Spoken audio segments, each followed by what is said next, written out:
अस्सलामुअलैकुम वरहमतुल्लाहि वबरकातुहू। दोस्तों, उम्मीद है कि आप खैरियत से होंगे। Mohammad Shahzad official YouTube channel पे आपको खुश आमदीद कहता हूँ।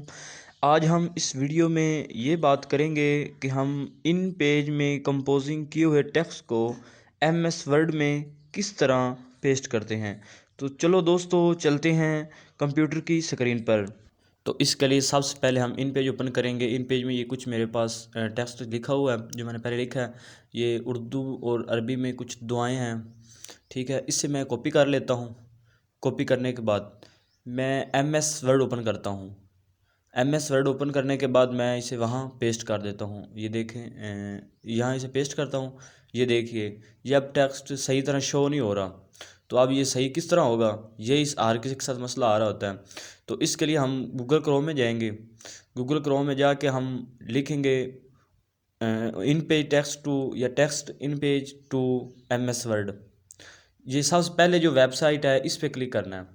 क्लिक करने के बाद हमारे सामने इस तरह का इंटरफेस आ जाएगा और ये थोड़ा सा नीचे की तरफ क्लिक करेंगे तो ये डिब्बा आ जाएगा। इसमें हम ये टेक्स्ट जो कॉपी किया इसे पेस्ट कर देंगे।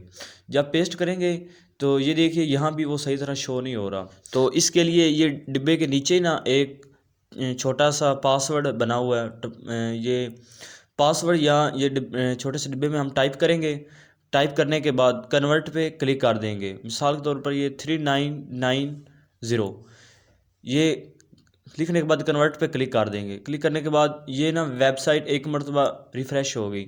उसके बाद ये देखिए, टेक्स्ट वही हमें शो हो रहा है, सही तरह शो हो रहा है। हम इसे कॉपी कर लें या यहाँ से कट कर लें। इसके बाद हम MS वर्ड में चले जाएंगे। ये कॉपी करने के बाद MS वर्ड में चले जाएंगे। ये जो पहले टेक्स्ट लिखा हुआ था हमने, इसे हम रिमूव कर देंगे। रिमूव करने के बाद वो जो हम वेबसाइट से हमने कॉपी किया इसे हम पेस्ट कर देंगे। पेस्ट करने के बाद ये देखिए, वो इन पेज वाला टेक्स्ट ही इधर हमारे पास शो हो रहा है। तो अब हम इस यहाँ इसका फ़ॉन्ट भी चेंज कर सकते हैं, साइज़ या सब कुछ इसकी सेटिंग वगैरह कर सकते हैं। अगर आपको ये हमारी वीडियो अच्छी लगी है तो इसे लाइक कीजिए, शेयर कीजिए और हमारा यूट्यूब चैनल सब्सक्राइब कीजिए ताकि हमारी इस तरह की हर नई आने वाली वीडियो आप तक आसानी से पहुँच सके।